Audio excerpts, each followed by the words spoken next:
Hello and welcome to the show. Now, regular viewers of my videos will know that I am a very big fan of V8 supercars, an absolutely fantastic and quite probably my favourite form of motorsport, or Virgin Australia supercars now? I don't know, it's a silly weird name, I don't know what's wrong with the old one, but yeah, these cars are absolutely incredible. Great fun to go racing, always gets exciting racing with them as they visit some truly spectacular race circuits, and the sport is going from strength to strength in Australia, which is why it seems a little bit strange that it is gradually losing manufacturers. At one point there were 5 cars competing. Of course we have the age-old Ford versus Holden, but there was Nissan in there, Volvo and Mercedes.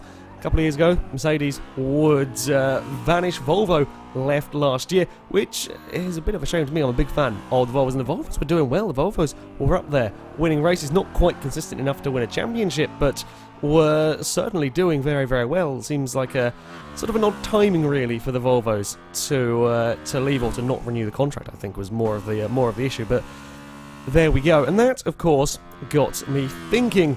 What if we were to try and build cars from various different manufacturers to compete with these V8 supercars? Now, I have had a go at building them to V8 supercar spec before, but never actually raced them on the track against the actual cars. So that is what we were going to do. Now, the vehicles that we're going to build have to try and follow as close a regulations as we get to the actual supercar. So that, of course, meant, first of all, having a V8 engine. The maximum power, 668 horsepower. That's the power that the Nissan runs. Although there's a little bit of a difficult one. To acquire the cars that we were building would have to be turbocharged or supercharged, because you cannot get the 668, you can't really get very near, in fact, with some engines at 668 horsepower without forced induction. The game just doesn't let you build the engines powerful enough.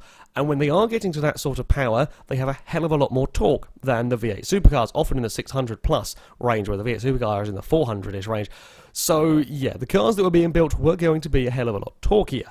Now, the weight, the sort of minimum weight, 3,109 pounds, would be where the V8 supercars sit. However, that also turned out to be quite difficult for a lot of our custom-built cars to, well, get down to that weight. Some of them could do it fine, but things like this Chrysler, for example, would be 300 or 400 pounds heavier, and there's nothing you could do about it, which is quite a big disadvantage, to them. A big advantage of the V8 supercars.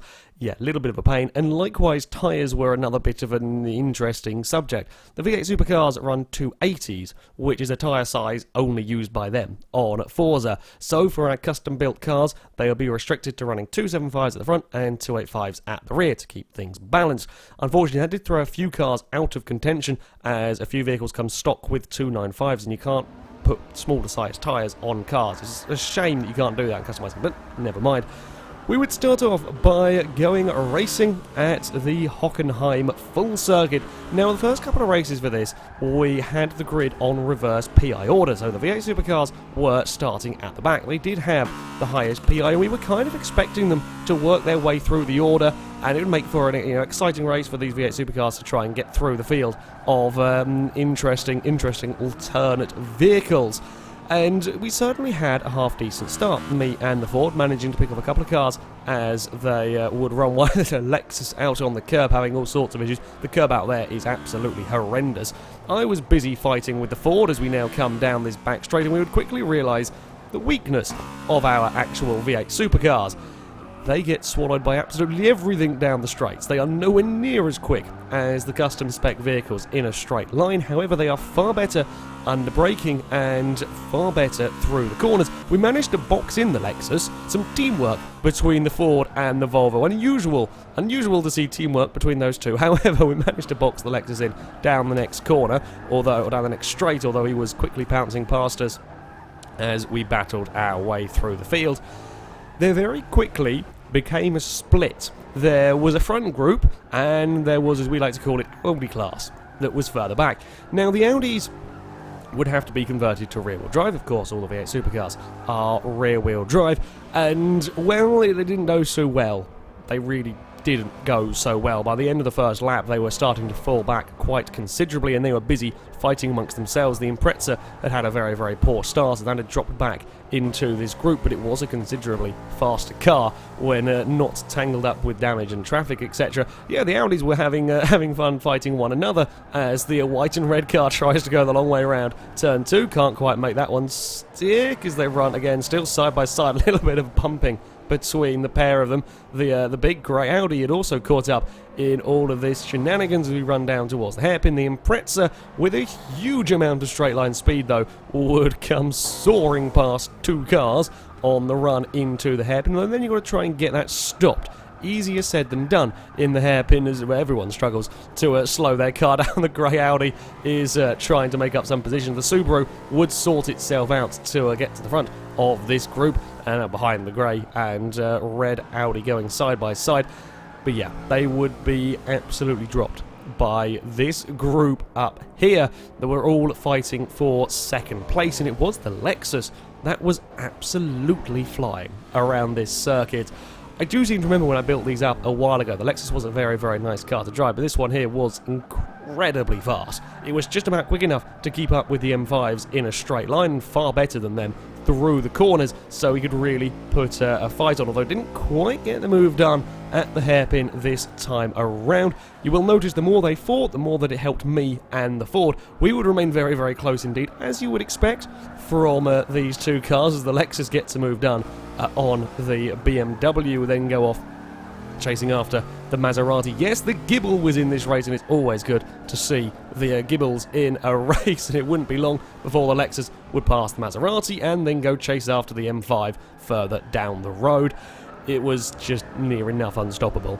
The Lexus, the BMW, trying to fend it off towards these final few corners, is just about a gap for the Lexus to side up the inside. He will make the most of that opportunity. The Ford busy trying to harass the Maserati. I made a little mistake that had dropped me back. The Lexus gets the move done on the M5. The BMW very quick in a straight line, but isn't able to do anything down towards turn 1 as everyone is bouncing across the curbs.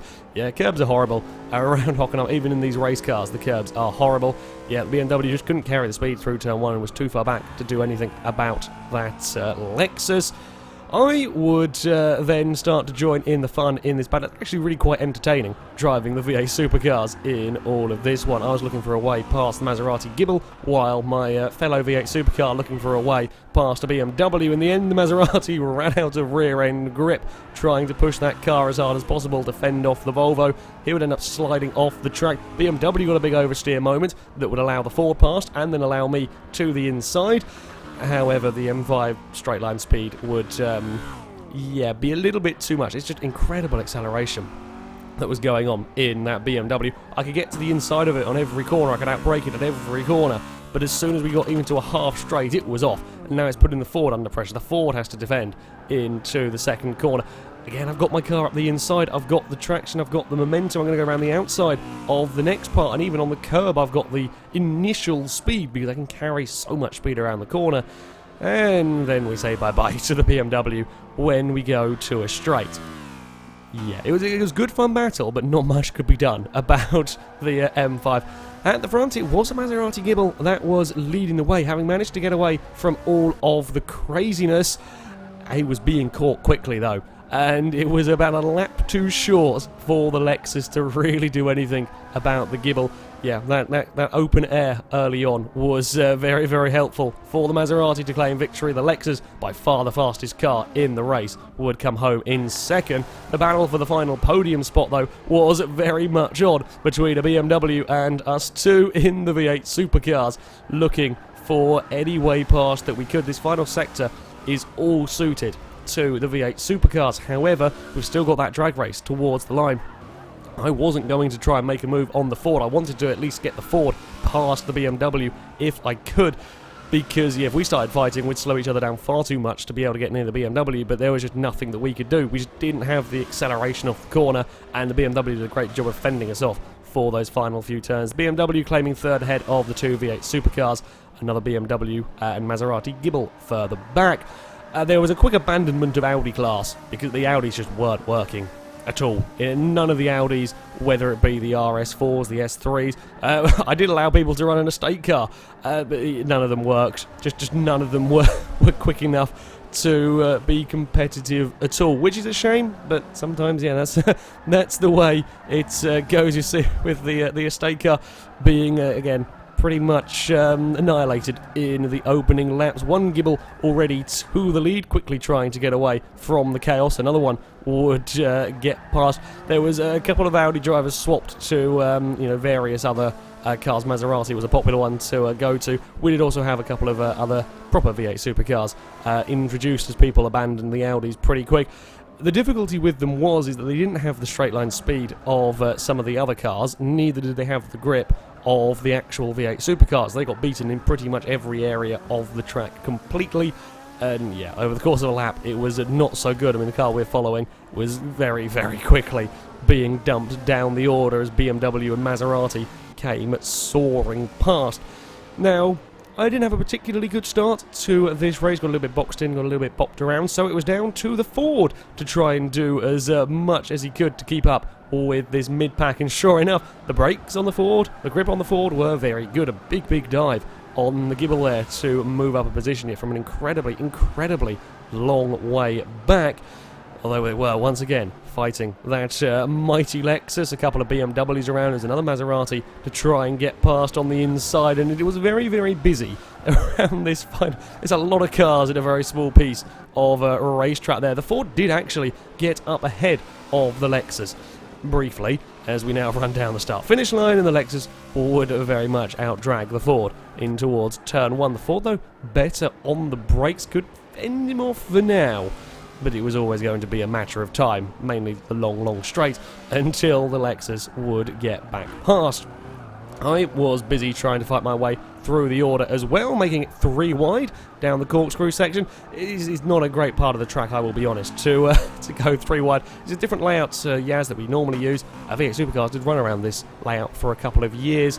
And yeah, corkscrew caught a few people out. Of course, my Volvo very, very good through that section, and then not very good down the straight. The Impreza was massively quick down here. It was stupendously fast down the straights, which was making it quite difficult to deal with the green Lexus, not having quite as good a time as the blue car. It's slightly different build. I'm not quite sure what they managed to do with that one. But yeah, we're struggling a little bit more. I get a helpful assistance from Maserati all the way down in the straight. There's another Impreza, the more modern Impreza, coming to try and mug my Volvo as well, although we get to a corner, and this is where the Volvo will once more excel. It's around the outside of a Gibble, and you can just carry the speed in the V8 supercar that the Maserati couldn't. Still, we're stuck on the outside, of course. As soon as the Gibble tries to get on its power, it's going to accelerate far quicker than I can, although he's not going to find much luck around the outside there. You need a lot of grip, and you don't want to go on the curb. It's a big sideways moment for the white car, and would lose out to the Impreza. Back towards the front of the race, and it was an M5 in second place, trying desperately to fend off a Lexus. A very, very similar story as we saw at Hockenheim. Yeah, the BMW was doing everything that he possibly could to try and slow down that Lexus. But it was one of those that it was inevitable. The BMW could hold him off for a little while because it was a pretty damn quick car, but it's always looking like the Lexus would find a way past. For this race, it was more of a challenge for the Lexus of how quickly could he get through the field, as that's a scary place to have a little bit of contact. Get the cars. It's a very, very fast section of the track, so do well to keep both the cars in check when going through there.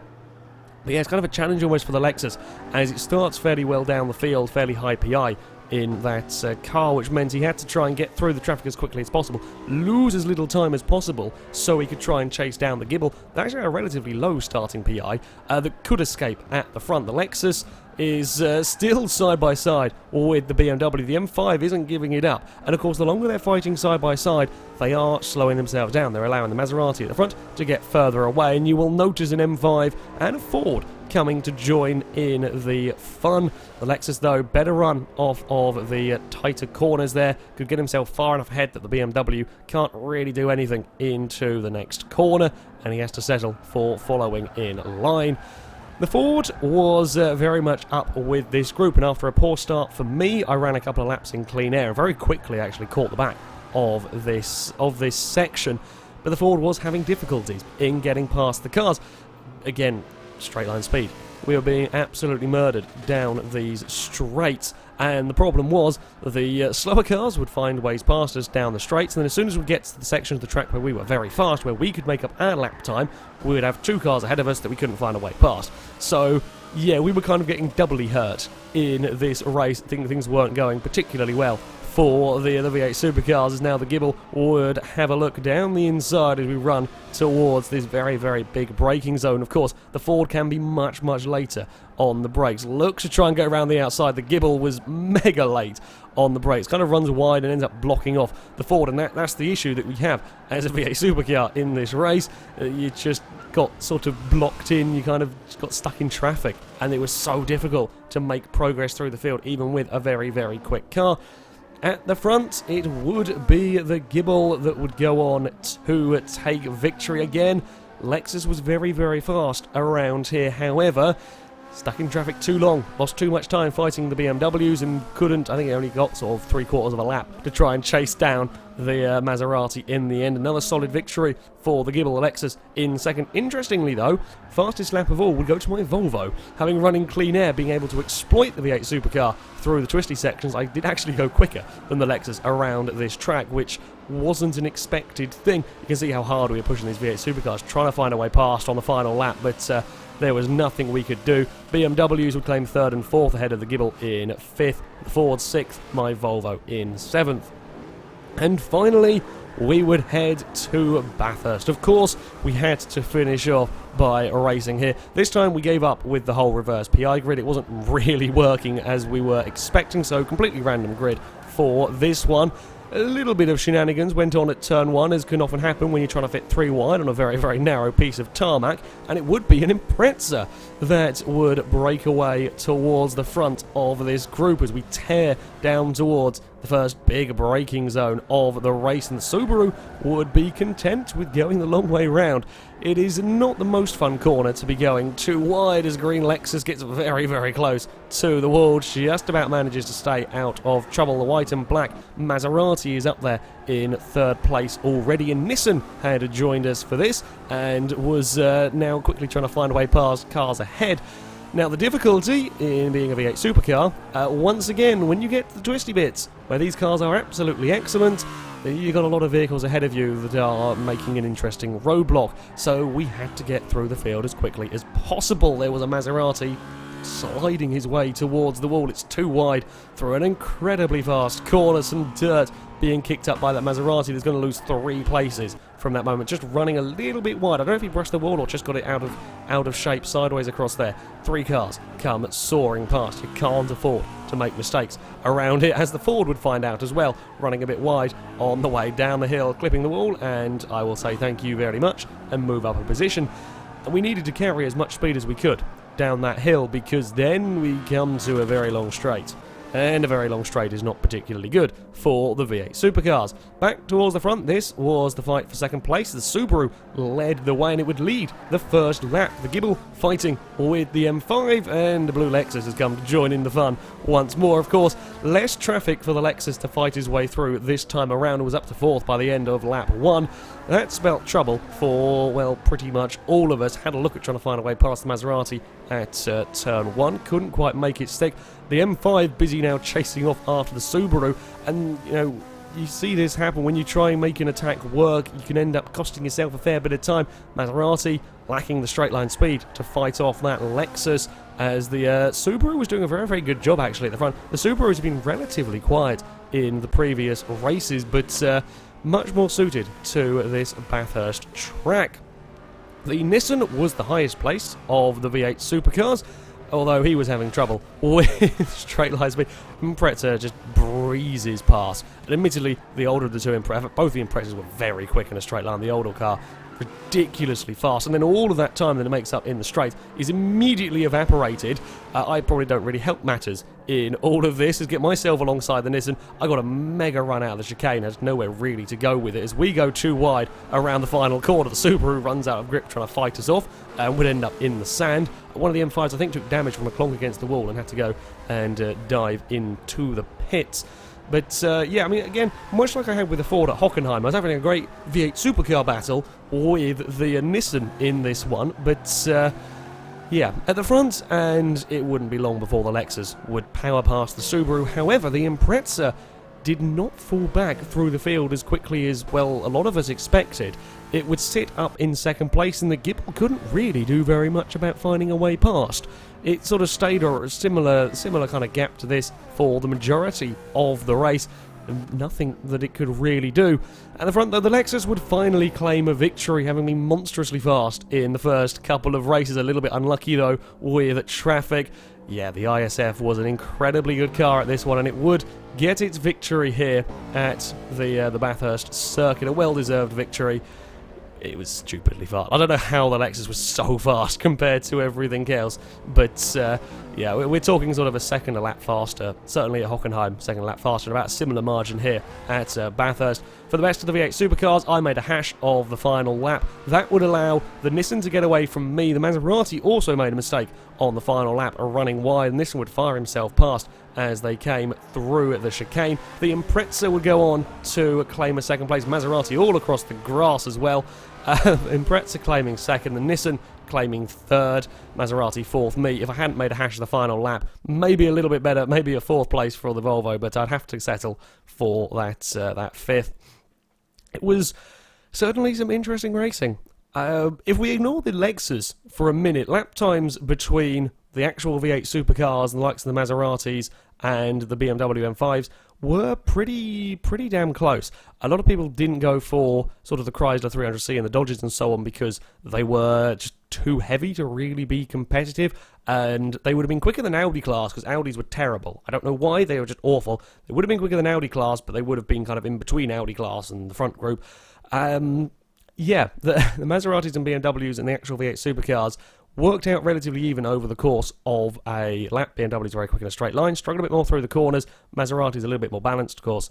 The actual V8 supercars better through the turns, but lack the straight line speed. The real winner is the Lexus. There's a stupidly fast car in this kind of category, if you like. The Imprezas also on the right track weren't too bad. The Imprezas weren't too bad at all, especially at Bathurst. They did well. If you could keep them under control, they did look like quite the handful around around a lot of the circuits that we went to. So yeah, Lexus should make a V8 supercar. I would be very interested in a Lexus with a V8 supercar. I did hear a rumour somewhere that Kia might be actually entering the V8 supercars. It makes sense now they've got a big four-door super saloon on the way. But again, that would be an interesting thing to see happen as well. But yeah, the ISF would have made a pretty damn awesome V8 supercar, apparently. However, that is going to be it for this video, guys. Thank you very much for watching, and until next time, goodbye.